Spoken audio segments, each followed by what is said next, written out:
She had a 615 on the GMAT Focus Edition. She had broadly 3 years of experience and she came from an engineering background. And still, she was able to get into ISB, that too in the third round, in the last round.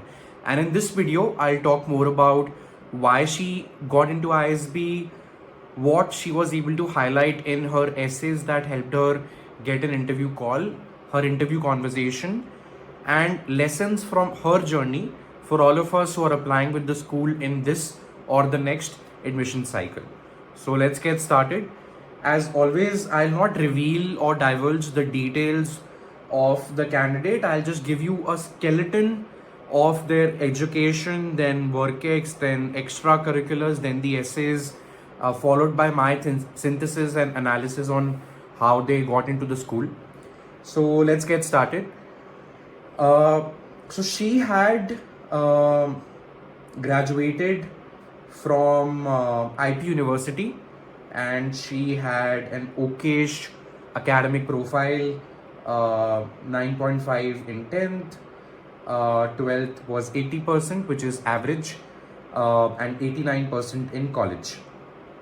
And combine this with a GMAT of 615, and after seeing the education section, you will tell me almost instantly that Sarthak, she'll not get into ISB. Her academics are weak, her educational pedigree is not that bright, and she had a below par GMAT, and she was an engineer, a computer science engineering graduate. But I would recommend you and request you to hold on and listen to her extracurriculars and work experience and the essays, and then make a decision. So her work experience, as I told you, was broadly 3.5 years. By December 2024, when she was applying, she had worked with an analytics, a pharmaceutical, a healthcare consulting firm for broadly 1.5 years. And she then shifted to a medical device manufacturing company. And she was working there for 1.5 years. So you would say that it's okay, it's good, but it's not unique enough. A lot of people who apply with ISB come from a healthcare consulting background, likes of ZS, Wiskedia, IQEA, and it's not unique. I totally agree with you. That's why I would say her education in terms of work ex quality was okayish, not unique, and her work ex count was lower as compared to the ISB median of 4 years. But what really helped her stand out is the third section and how she leveraged that in her essays, which is extracurriculars. Now, I'll tell you something. As soon as somebody reaches out to me for a profile evaluation, and you can too, I'll mention the link in the description. As soon as somebody mentions that, Sarthak, I am working with Rotaract, I have worked with Make a Difference, I have worked with Goonj or Cry, the first thing that I tell to them is volunteering is pretty common these days. Every second profile that I come across has some bit of volunteering in it. And when she told me that she has done volunteering, I told her that's okay, but it's very common. But then she told me that from whatever volunteering she had done in college, in the National Service Scheme, she followed that up by founding her own NGO, her own educational initiative for augmenting financial literacy for the marginalized communities of her city. And that is what really got me interested, because volunteering is common, but founding your own NGO is unheard of. And that is one thing that helped her and helped us stand out in the essays. The second thing which really helped her and helped us in the essays and in the interview conversation was the fact that she had had a taste of entrepreneurship. She had opened her own apparel and fashion brand, taking a cue from regional cultural heritage of the country. And she had that whole experience of marketing on Instagram, coordinating with logistics vendors, supplying the apparel and the orders on time to her customers. And I'll tell you where we exactly placed these two themes of NGO and own fashion brand in the essays for her to stand out. So in the first essay, which is the life story essay, we talked about where she gets her entrepreneurial instincts from. She was raised by a couple of entrepreneurs, and both her parents shaped her initial formative years. And we talked about how uh, her father, who was in the apparel industry, influenced her somehow to start her own brand later on, and her mother, who was a teacher and educationist, sowed the seeds of doing something for others through this tool called education.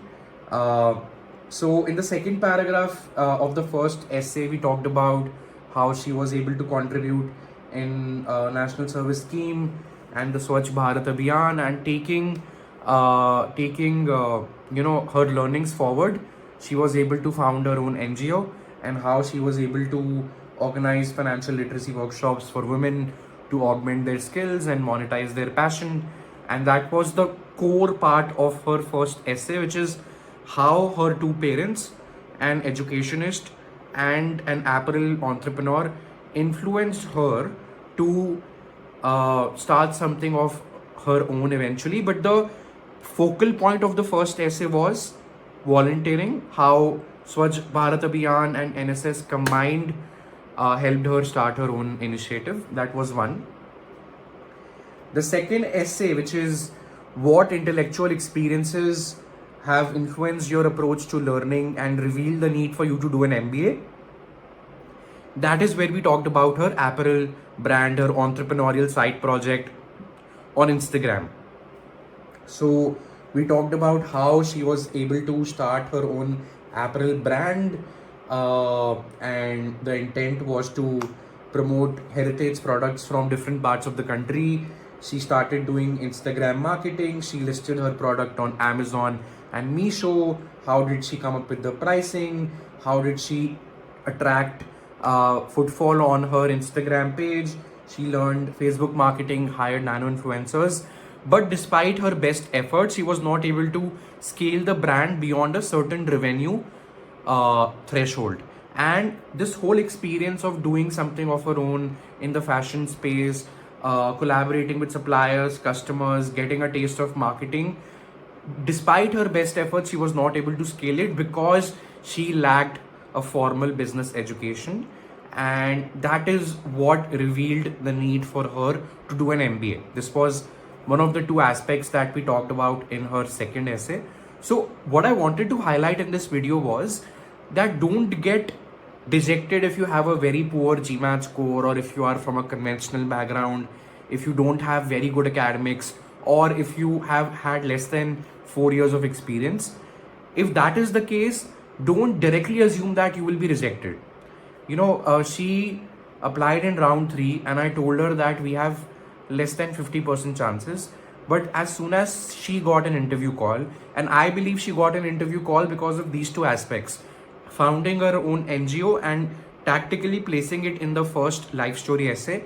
Second, having her own fashion apparel brand as a side project and placing it strategically in the second essay, which is what experience revealed the need for you to do an MBA. These things really helped her stand out. And once she got an interview call, she gave it her all in terms of taking mock interviews with us. And she prepared very, very, very nuanced answers to each and every question that came to our mind for her interview prep. And she got through, right? So, if you are weak in one section of your application, be it academics or work ex being too conventional, try to brainstorm and introspect on what you can do to stand out from the remaining one section. Like for her, I would have written off her candidature after listening to her education and work ex. But her extracurriculars section and how she leveraged that in the two essays helped her stand out. So those were my main learnings from her journey. That too because she was able to get in to the school in the last round of applications, and right now she's studying in ISB, Hyderabad campus, if I remember correctly. So I hope this video was helpful, and I'll see you very soon.